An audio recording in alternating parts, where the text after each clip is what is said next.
그리스도인은 기도가 중요하다는 사실에 전적으로 동의하는 사람들이지만 또 기도를 그렇게 어려워하는 사람들이기도 합니다.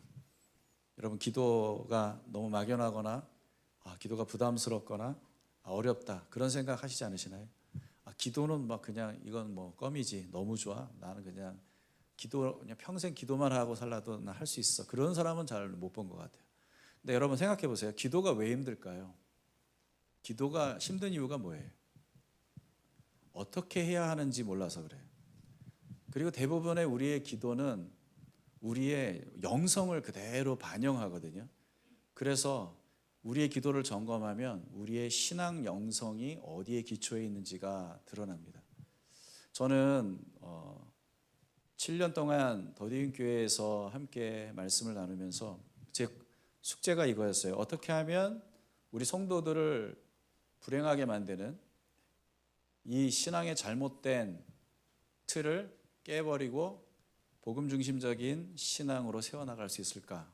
그걸 고민하면서 말씀을 준비하고 전했던 것 같아요. 우리의 신앙의 가장 큰 폐해가 되는 문제는 율법주의와 기복신앙입니다. 기복주의, 율법주의가 결국은 우리의 신앙을 망쳐요. 그건 기독교가 아니거든요. 그런데 그것이 우리의 기도에도 영향을 지대하게 미칩니다.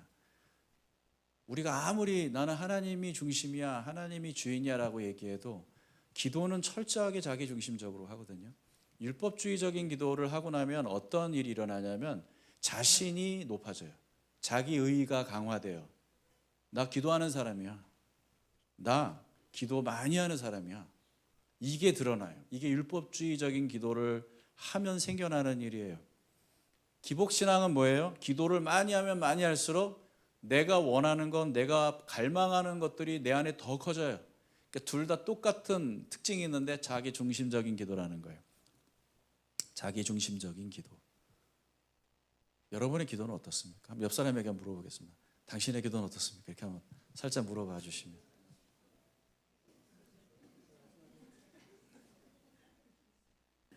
올바른 기도를 하고 싶으신가요? 그러면 우리는 우리가 믿는 그 복음 영성, 예수 그리스도 중심이라고 하는 이 복음의 기본적인 개념을 우리의 기도 생활과 연결해야 합니다. 그래서 우리의 기도의 출발점, 우리의 기도의 근간이 내가 아니라 하나님이 되실 수 있도록 해야 합니다. 오늘 우리가 읽은 이 본문을 통해서 우리는 참된 기도가 어떻게 시작되어야 하는지, 그리고 그 기도가 어떤 변화를 가져오는지를 배울 수가 있어요. 오늘 우리 본문은 여러분이 잘 아시는 말씀이에요. 아브라함에게 손님 3사람이 찾아옵니다. 당시 근동 지역의 문화는 손님이 오면 무조건 환대하고 대접하고 섬기는 거예요. 그 일에 최선을 다하는 게 그들의 문화이기 때문에 아브라함도 그리했습니다. 그런데 식사를 하는 동안 아브라함이 알아차린 게 있어요. 이 3분 중에 한 분은 하나님이시다, 이 사실을 알았어요. 인간의 모습을 하고 아브라함을 방문하신 주님. 3사람이 떠나려고 할 때 아브라함이 함께 일어섭니다. 그때부터 아브라함과 하나님의 대화가 시작돼요. 아브라함의 기도가 시작돼요. 이 기도를 통해서 우리는 2가지를 생각해 볼 겁니다. 첫째, 아브라함의 기도하는 방식이에요. 이게 어떤 건지 한번 살펴볼게요. 2번째는 아브라함이 왜 그렇게 기도할 수 있게 되었는지 그 이유를 좀 생각해 보겠습니다. 첫째는 뭐라고요? 아브라함의 기도하는 방식입니다. 아브라함의 기도 방식은요, 우리의 기도랑 많이 달라요. 우리의 기도와 참 다른 3가지 특징이 있어요. 첫째는 뭐냐면은 그 기도가 매우 반응적인 기도라는 겁니다. 이 대화를 누가 먼저 시작했을까요? 17절을 보면 압니다. 같이 한번 읽어보면, 그때에 주님께서 말씀하셨다. 내가 앞으로 하려고 하는 일을 어찌 아브라함에게 숨기랴. 이 말은 무슨 말이냐면, 친구가 여러분에게 와서, 아니면 뭐 교회 성도가 여러분에게 와서, 집사님, 내가 이걸 집사님께 말해야 돼, 말아야 돼? 이거 진짜 내가 말해야 되나? 뭐 이러면 여러분, 그건 무슨 말일까요? 말하겠다는 말이야, 안 하겠다는 얘기예요? 하겠다는 얘기예요. 지금 하나님이 내가 이걸 숨겨야 돼? 내가 아브라함한테 이거 안 숨길 필요가 있나? 이런 얘기를 하시는 거예요. 그러면 아브라함이 얼마나 궁금해요? 그때부터 기도가 시작되는 거예요. 하나님께서 먼저 하나님이 가지고 계신 계획을 아브라함에게 들려주세요. 그때부터 아브라함은 하나님에게 반응하면서 기도하기 시작해요. 여러분, 기도의 이 본질입니다. 기도는 하나님에 대한 반응이에요. 하나님 말씀에 대한 나의 반응이에요. 우리가 왜 기도가 힘든 줄 아세요? 어디에서 시작해야 될지를 고민하는 건데 거기가 명확하지 않기 때문에 그래요. 늘 항상 우리는 기도의 출발점을 나로부터 시작합니다. 나의 필요, 내가 원하는 것, 내가 바라는 것, 내가 소망하는 것, 내가 싫어하는 것, 내가 힘들어하는 것. 그런데 그 기도가 하나님과의 관계 속에서 그 관계를 더 깊이 경험하게 만드는 기도가 아닐 수 있어요. 잘 들어보세요. 이거는 사실 어려운 얘기긴 한데, 왜냐하면 내가 그렇게 많이 기도했기 때문에 내가 이제까지 잘못 기도했나 그런 오해를 하실 수가 있어요. 근데 오해가 아닌 진실일 수도 있습니다. 우리가 우리의 필요와 소원을 가지고만 하나님께 기도한다면, 그렇게 기도하는 게 나쁘다는 건 아니에요. 하지만 그냥 기도 자체가 오로지 나의 필요와 내가 원하는 것을 구하는 것이기만 하다면 그건 어떤 문제를 가져오냐면 하나님에 대한 심각한 오해를 갖고 오게 만들어요. 왜냐하면 우리가 기대하는 하나님을 상정해 놓고 우리가 원하는 방식으로 일하시는 하나님을 정해 놓고 우리가 기도를 하게 돼 버리거든요. 무슨 말이냐면 하나님이시라면 이렇게 해 주실 거야라는 여러분 기대를 갖고 기도하는 거잖아요. 그렇죠? 하나님은 이렇게 해 주실 거야. 그리고는 그렇게 기도한단 말이에요. 하나님 이렇게 하실 거죠? 라는 전제가 있어요. 근데 그게 하나님이 그런 생각을 갖고 있는지 아닌지 어떻게 알아요? 내가 하나님 속까지 꿰뚫고 있어. 그러면 그렇게 얘기할 수 있지만 그거 아니잖아요. 그게 뭘 의미하냐면 내가 기대하는 신을 내가 만들어 놓고 그 신에게 자신을 투영해서 기도하는 거란 말이에요. 어쩌면 여러분 미안하지만 그 신은 하나님이 아닐 수 있어요. 진짜 하나님이 아닐 수 있어요. 그러니까 당신이 기대하는 하나님일 수는 있지만 참 하나님은 아닐 수가 있어요. 여러분이 진짜 하나님께 기도한다면, 정말 하나님을 바라보면서 기도를 시작하려고 한다면 여러분의 생각과 기대와 전혀 다른 방식으로 우리에게 다가오시는 분일 수도 있다는 걸 예상해야 돼요.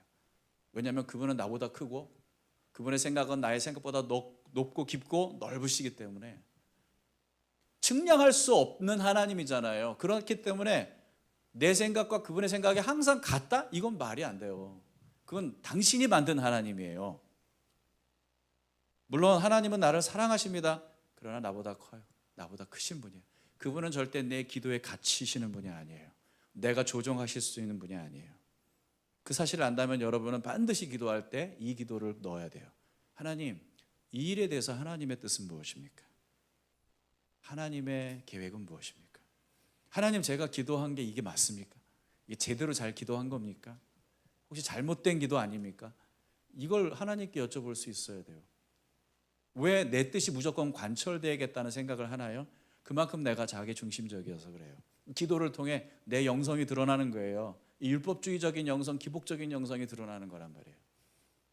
여러분, 우리는 기도를 왜 하냐면요, 그분의 뜻을 구하기 위해서 하는 거예요. 내 뜻을 관철하기 위해서, 내가 원하는 것을 얻어내기 위해서 기도하기 전에 그분의 뜻을 위해 구하는 거예요. 너희가 그래서 내 안에 거하고 내 말이 너희 안에 거하며 무엇인지 원하는 대로 구하라, 그렇게 얘기하시잖아요.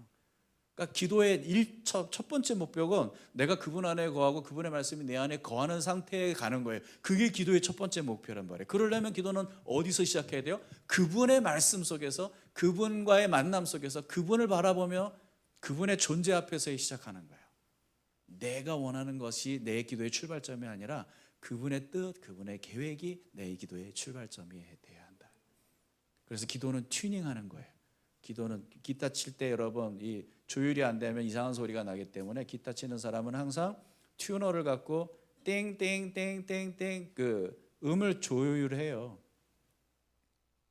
그 미에 내 음을 조율하고, 바이올린 키는 사람들도 절대음에 자기 혀를 조율하잖아요. 그게 기도예요, 여러분.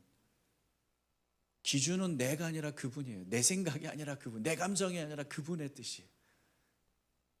이 변덕스러운 내 감정과 생각이 기도의 기준이 되면 안 돼요. 오히려 내가 망가진 상태로 하나님 앞에 왔기 때문에 하나님 나를 조율해 주세요라고 하는 이 태도가 바로 기도의 가장 합당한 태도예요. 어떤 분이 저한테 이런 얘기를 했어요.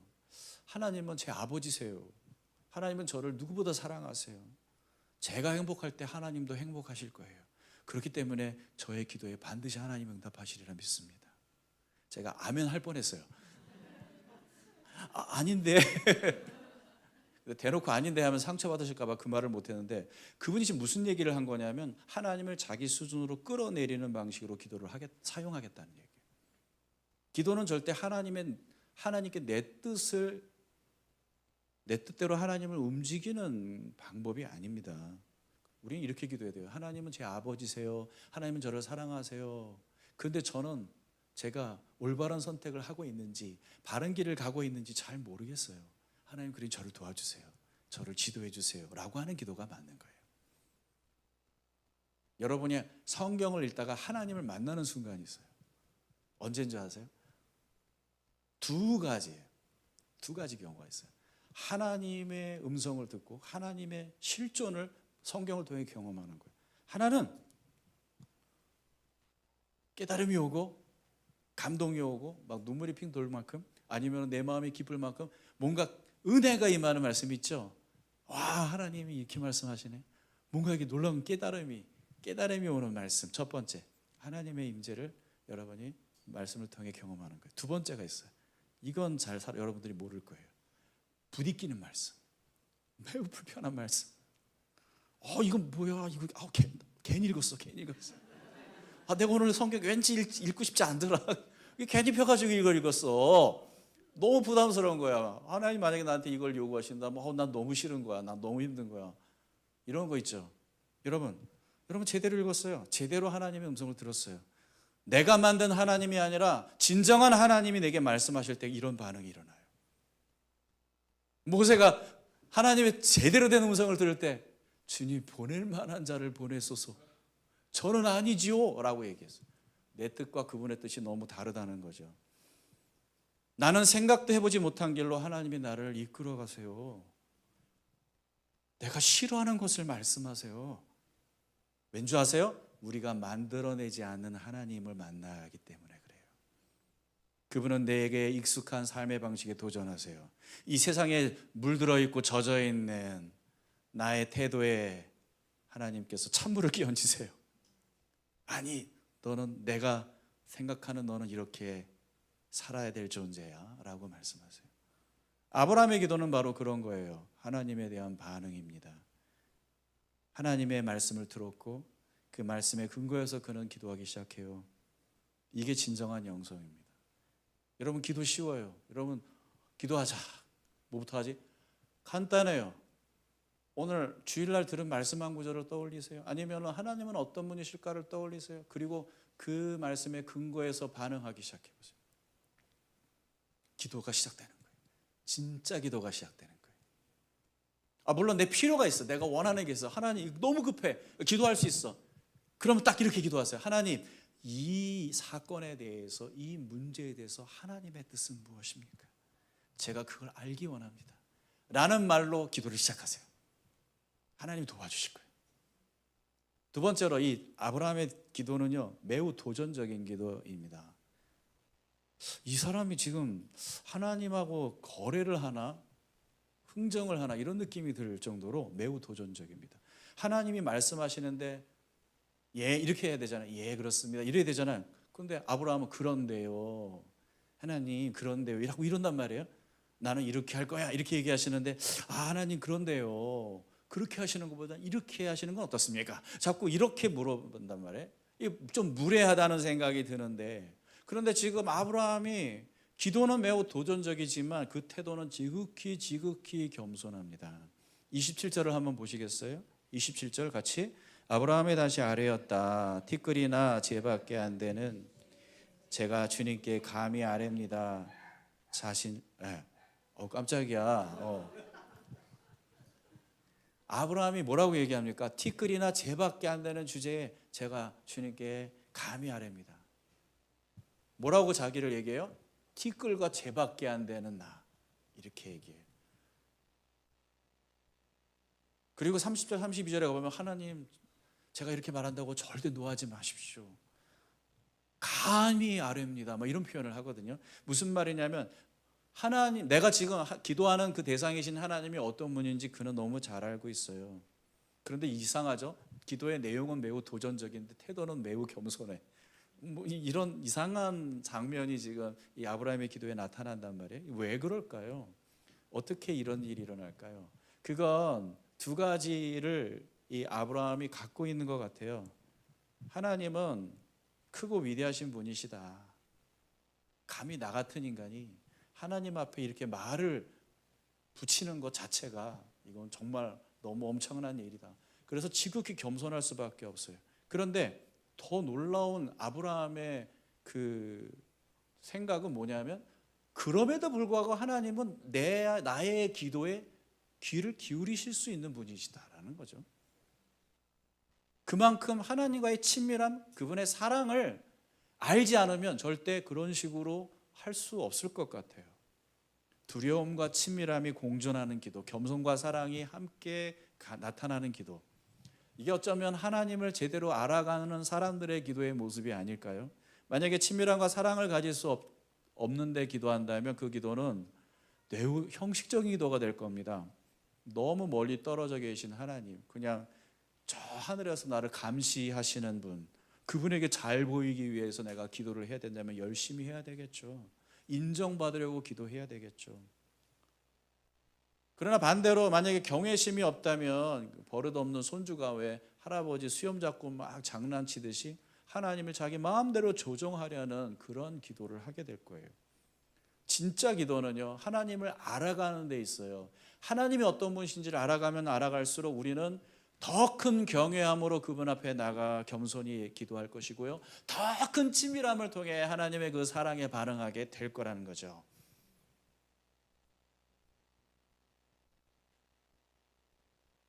하나님을 제대로 알고 대면할 때 우리는 그런 경험을 할 수 있어요. 지금 아브라함은요, 아브라함이 원하는 하나님이 아니라 그에게 찾아오셔서 자신의 이 좁디 좁은 세계를 하나님의 세계로 이끌어 가시는 하나님을 만나고 경험하면서 여기까지 왔어요. 그 과정이 그의 기도를 바꾸었어요. 그의 삶을 바꾸었어요.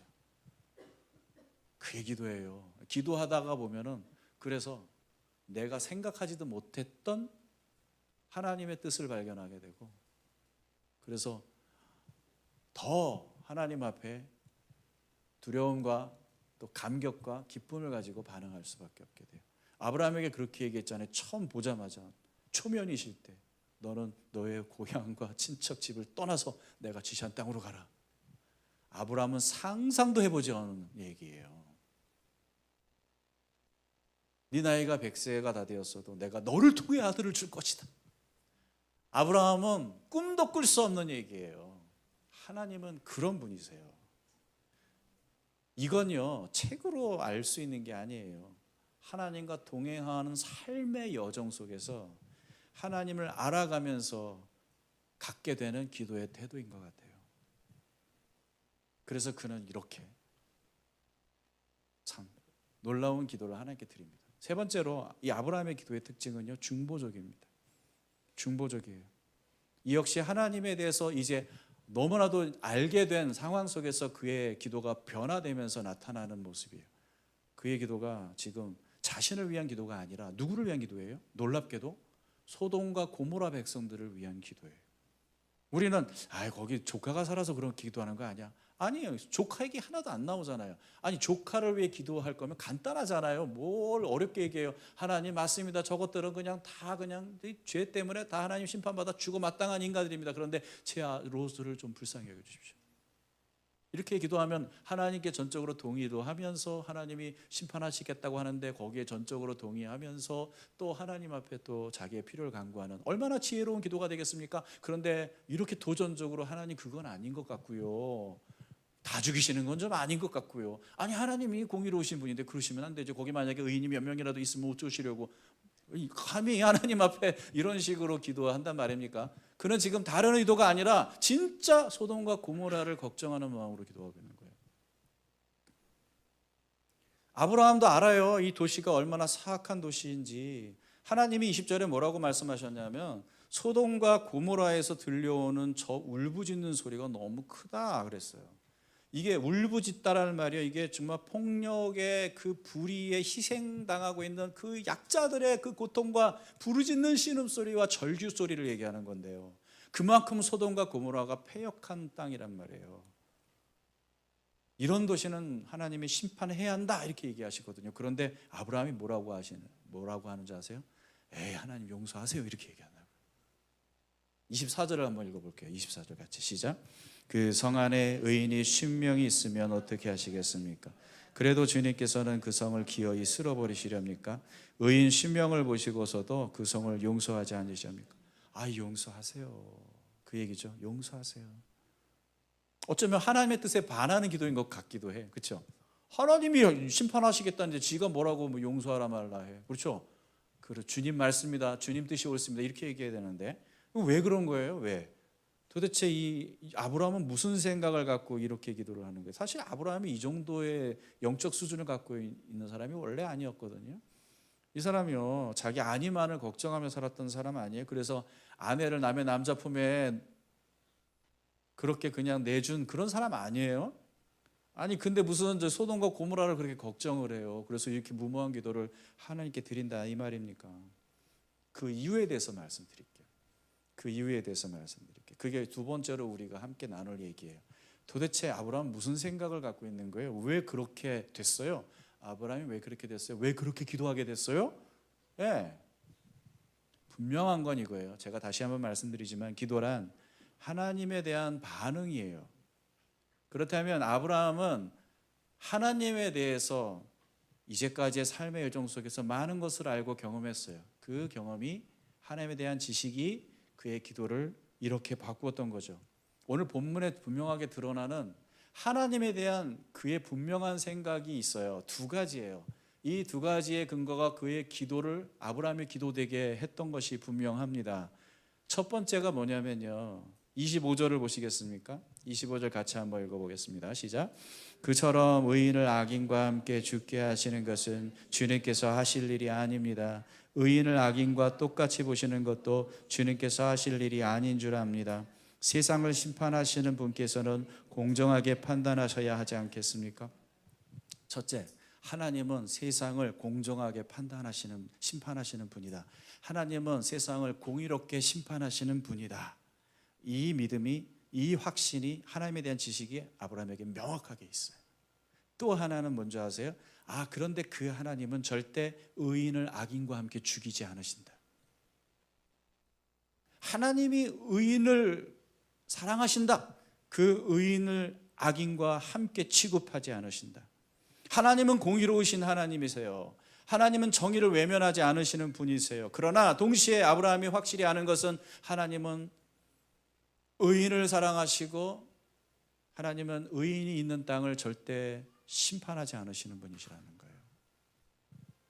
하나님은 은혜의 하나님이세요. 왠지 아세요? 하나님이 아브라함에게 하신 약속이 있어요. 18절을 보세요. 18절에 아브라함에게 하나님 뭐라고 하셨어요? 아브라함은 반드시 크고 강한 나라를 이룰 것이며 땅 위에 있는 나라마다 그로 말미암아 복을 받게 될 것이다. 여러분, 하나님은 아브라함에게 아브라함아, 내가 너를 택한 것은 너를 통해 땅의 모든 민족이 구원을 얻고 복을 받도록 하기 위함이야 라고 얘기하셨단 말이에요. 아브라함은 그걸 너무 잘 알아. 처음에는 아브라함도 그런 생각을 했을 거야. 아이고 세상에, 그렇지, 나만한 사람이 없지. 그래서 하나님이 나를 택하신 거지. 그래, 하나님이 안목이 있으시네. 그런 생각을 했을 거예요. 하지만 여러분, 12장서부터 18장에 이르기까지 아브라함의 그 여정을 보면은 아브라함이 얼마나 실망스러운 인물인지 우리는 알게 됩니다. 그는 하나님을 실망시켰어요. 그는 아내를 실망시켰어요. 그는 하나님을 믿지 못했어요. 자신의 방식으로 문제를 해결해 나려고 전전긍긍하는 모습, 온갖 멍청한 짓을 다 하는 아브라함의 모습을 우리는 봅니다. 그런데 놀라운 건 여전히 하나님은 아브라함에게 찾아오세요. 찾아오셔서 말씀하세요. 내가 너에게 한 약속을 이룰 거야. 약속하세요. 또 말씀하세요. 아브라함이 뭘 깨닫는 줄 아세요? 내가 선택받은 건 내가 잘나서가 아니구나. 저분이 워낙 긍휼과 사랑이 풍성하신 분이시기 때문이구나. 은혜가 넘치시는 분이시기 때문이구나. 하나님은 이런 날을 들어서 이 열방에, 이 나라에 하나님이 복을 주시겠단다. 그런 관점에서 저 소돔과 고모라를 보니까 하나님, 그렇다면 하나님은 그냥 저 땅을 멸망시킬 분은 아니지요? 라고 물어보는 거예요. 그러면서 놀라운 기도를 하는 거예요. 하나님, 저 땅에 의인이 있다면 그 의인이 비록 적은 수여도 하나님은 저 땅을 구원하시겠죠?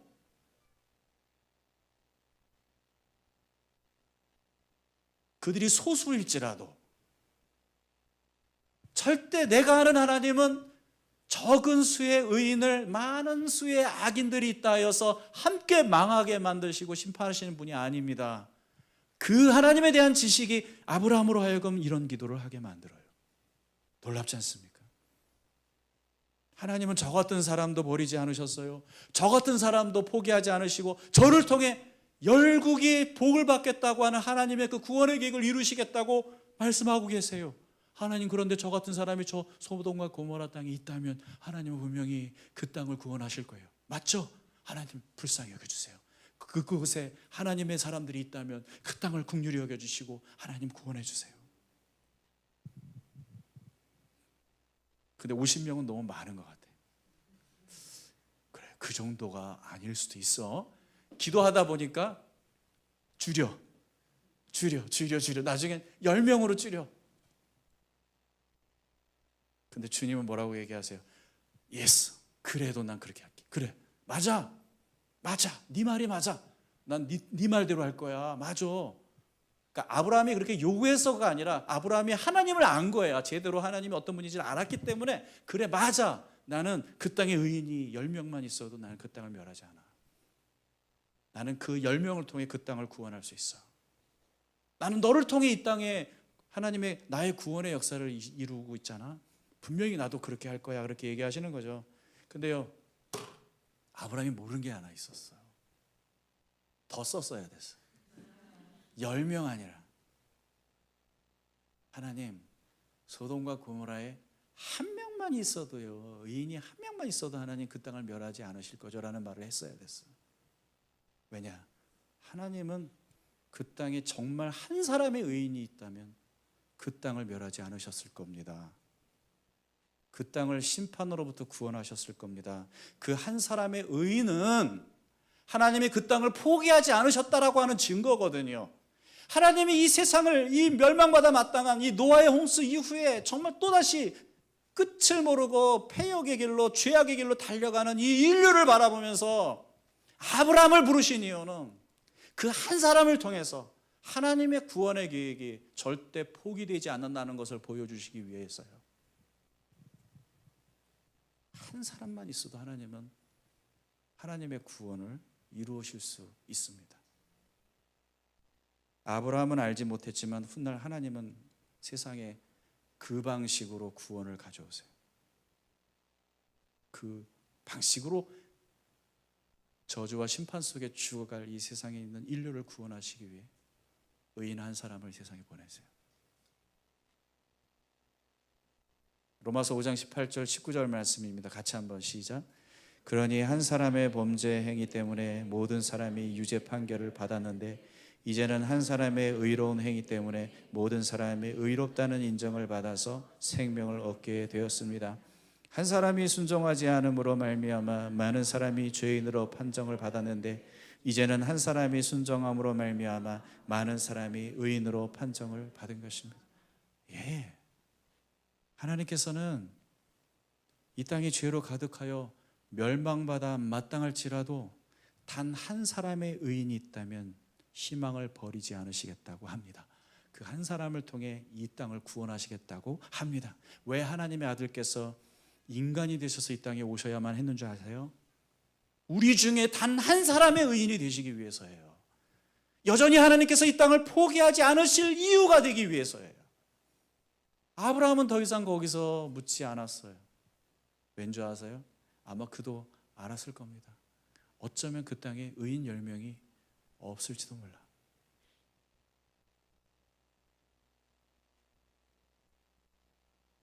어쩌면 거기에 의인이 한 사람도 없을지도 몰라. 아브라함의 기도는 응답되지 않은 것처럼 보입니다. 왜냐하면 결국 소돔과 고모라는 멸망했으니까. 그러나 그의 기도는 하나님이 장차 이 세상을 어떤 방식으로 구원하실지를 우리에게 보여줘요. 그리고 그의 기도는 수천 년이 흐른 후에 예수 그리스도를 통해 응답되어져요. 이 땅에 단 한 사람의 의인이 있어도 하나님은 우리에게 구원의 길을 열어주시는 분이세요. 예수는 단 한 사람의 의인 되시기 위해 이 땅에 오셨어요. 그 유일하신, 인류 역사 속에 유일하신 완전한 의인이신 예수 그리스도가 십자가상에서 죽으시면서 하셨던 하나님을 향한 기도가 뭔지 아세요? 아버지, 저 사람들을 용서하여 주십시오. 저 사람들은 자기네가 무슨 일을 하는지 알지 못합니다. 아브라함의 기도가 드디어 응답되는 순간이에요. 하나님, 저들을 용서해 주세요. 예수님의 이 간곡한 기도가 응답이 되었기 때문에 우리가 여기 있는 거예요. 에베소서 4장 32절에 뭐라고 되어 있습니까? 같이 서로 친절히 대하며 불쌍히 여기며 하나님께서 그리스도 안에서 여러분을 용서하신 것과 같이 서로 하나님께서 그리스도 안에서 여러분을 용서하신 것 같이 서로 용서하십시오. 예, 아브라함의 기도가 응답됐다는 얘기죠.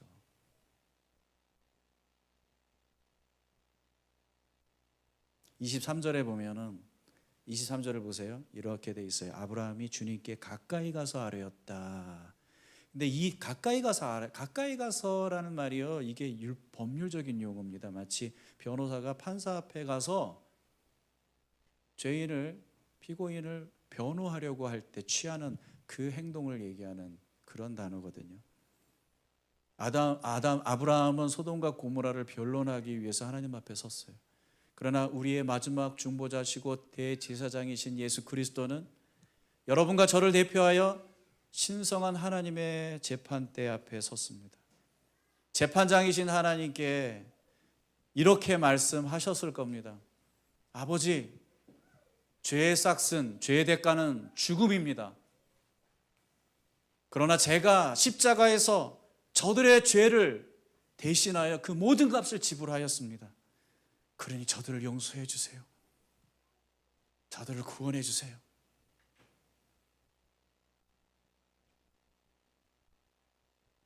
하나님의 공의와 사랑에 호소하는 이 하나님, 예수 그리스도의 이 간구에 하나님은 응답하셨습니다.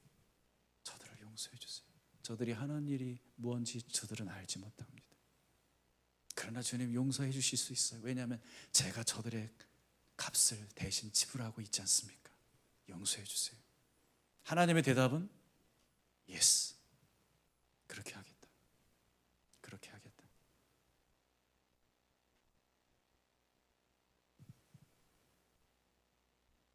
여러분, 제가 아주 놀라운 얘기를 하나 말씀드릴게요. 여러분도 의인입니다. 여러분 의인이 맞습니까? 그렇게 살면서도 그런 얘기를 하고 싶어요? 그래요? 너무 우리 뻔뻔한 거 아닌가? 근데 우리는 알아요. 그 의가 내 의가 아니라는 거.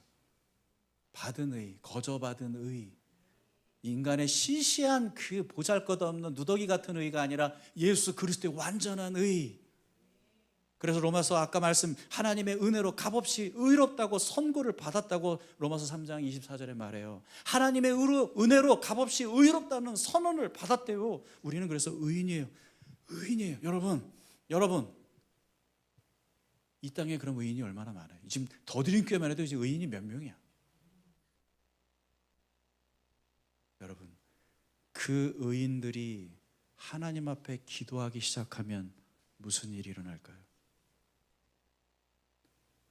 한 사람의 의로운 자의 기도에 하나님은 응답하셔서 하나님의 구원을 이루셨어요. 그 예수 그리스도의 의를 가지고 있는 우리가 하나님 앞에 기도하기 시작하면 무슨 일이 일어날까요? 사탄은 그게 너무 두려운 거야. 그래서요, 그리스도인들이 어떻게 하든지 기도 못하게 만드는 일에 어마어마한 다양한 전략들을 가지고 있어요. 그래서 우리가 이렇게 기도를 못하는 거예요. 우리가 이렇게 기도를 안 하는 이유가 바로 거기 있는 거예요. 기도하면 큰일 나거든. 의로운 하나님의 자녀들이 기도하기 시작하면은 하나님은 반드시 그 기도에 응답하십니다. 그 기도를 사용하십니다. 그럼 하나님의 뜻이 이루어집니다. 하나님의 역사가 나타납니다. 하나님의 능력이 나타납니다. 하나님의 치유가 일어납니다. 하나님의 변화의 역사가 한 사람 한 사람의 삶 속에서 나타납니다. 아브라함이 했던 그 기도, 하나님이 들으셨을까요? 하나님이 그 기도를 사용하셨을까요? 에이, 소돔과 고모라 망했잖아요. 창세기 19장 29절을 보세요. 같이 한번 시작. 하나님은 들에 있는 성들을 멸하실 때 아브라함을 기억하셨다. 그래서 하나님은 롯이 살던 그 성들을 재앙으로 뒤엎으실 때에 롯을 그 재앙에서 건져주신 것이다. 롯이 의인이어서 구원받았다는 말은 성경에 없어요. 아브라함 때문에 구원받았다는 말은 있어요. 당신이 기도하는 그 자리에 그 누군가가 당신의 기도를 통해 구원받을 겁니다. 전 그것을 믿습니다. 눈에 보이지 않아도, 지금 당장 어떤 일이 일어나지 않아도 하나님은 그 기도를 기억하십니다. 잊지 않으십니다. 의인의 기도에 하나님은 귀를 기울이십니다. 의인의 간구는 역사하는 힘이 크다고 성경은 말했어요. 우리의 기도의 응답이 우리의 열심 어린 기도에 있는 게 아니라 하나님의 하나님 되심을 믿는 사람들, 의로운 하나님의 자녀들의 그런 간절한 부르짖음이라면 하나님은 그 기도를 통해 일하십니다. 오늘도 일하십니다. 그러니 여러분 기도하기 시작하십시오. 진정한 기도를 드리기 시작하십시오. 하나님 앞에서 드리는 기도, 하나님의 말씀을 따라서 시작되는 기도, 하나님과 함께하는 기도, 그 기도를 통해 여러분 세상을 변화시키고 여러분의 삶을 바꾸는 아브라함의 기도를 누리시는 저와 여러분 되시길 주의 이름으로 축원합니다. 아멘. 옆 사람에게 한 번만 꼭 손 꼭 잡고 기도합시다. 이렇게 눈을 부릅뜨고 기도하십시다. 기도하셔야 합니다. 기도하셔야 합니다. 우리의 삶에 기도는 우리의 특권이자 우리의 권리고 우리의 의무입니다. 믿으시기 바랍니다. 찬양하겠습니다.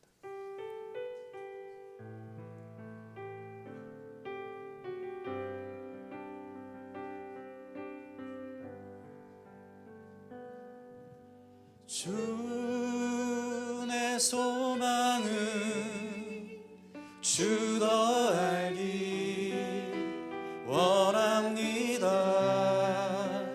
이전보다 더 가까이 가기 원합니다.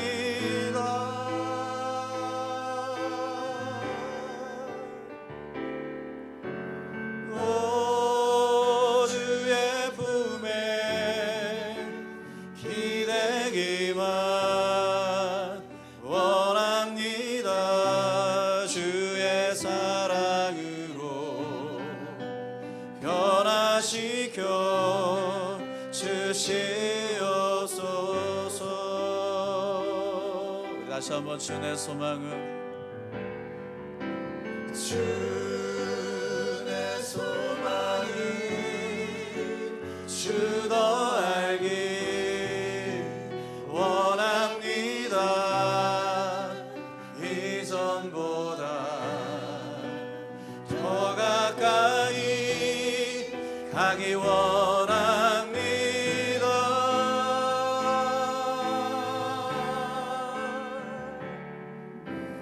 오 주의 품에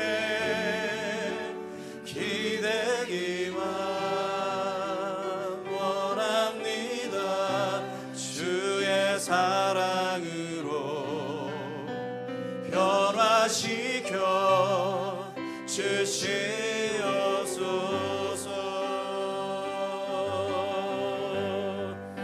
주 사랑으로 날개 치며 오르게 하소서.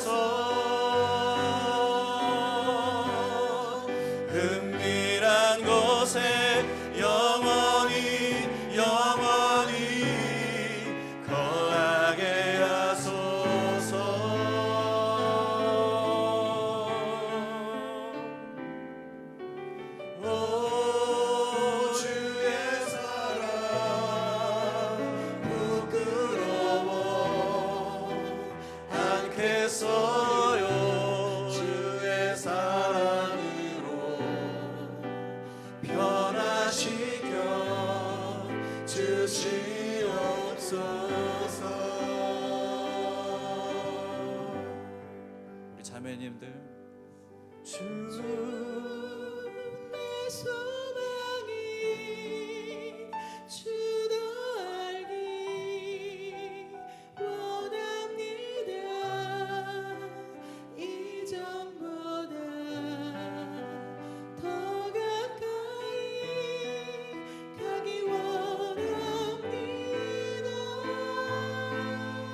형제님들 고백하십시다.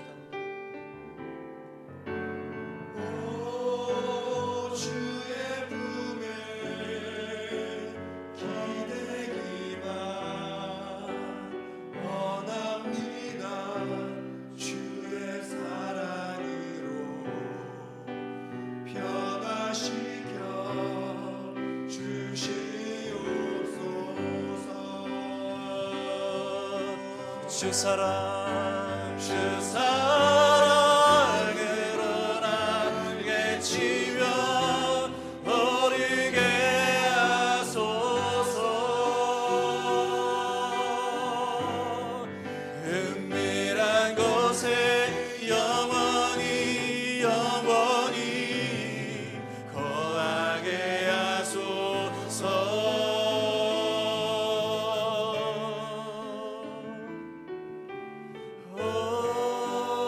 주의 사랑 부끄러워 않겠어요. 주의 사랑으로 변화시켜 주시옵소서. 우리 전심으로 주 사랑 주 사랑으로 날개 치며 오르게 하소서. 은밀한 곳에 영원히 거하게 하소서.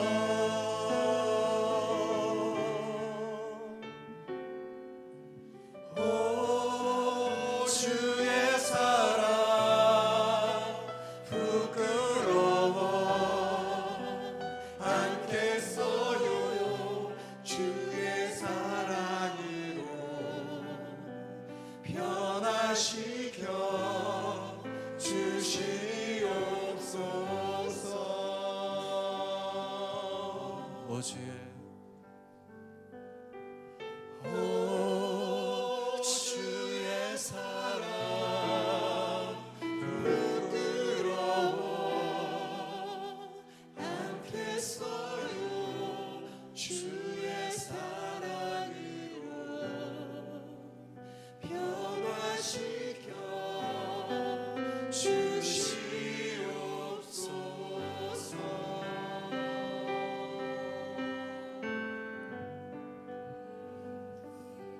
하나님, 변하기를 원합니다. 당신의 사랑이, 당신의 은혜가, 당신이 내게 주실 그 복이 크고 더 내가 예측할 수 없을 만큼 놀라울 만큼 그것을 누릴 수 있을 만한 하나님, 그런 사람 되고 싶습니다. 그 내가 누릴 뿐만 아니라 그것을 사람들에게 흘려보낼 수 있을 만큼 아브라함 같은 그런 축복의 통로로 살고 싶습니다. 하나님, 언제까지 나라는 감옥에 갇혀서 이렇게 힘겹게 나만 바라보며 나 하면서 살아야 합니까? 내가 하나님 나라 백성 아닙니까? 그리스도의 의를 입고 살아가는 의인 아닙니까? 하나님, 내 기도가 바뀌어지기 원합니다. 내 삶이 바뀌어지기 원합니다. 하나님, 내게 당신을 아는 더욱 풍성한 지식을 허락하셔서 이 변화를 누리게 하여 달라고 같이 기도하며 나가시겠습니다.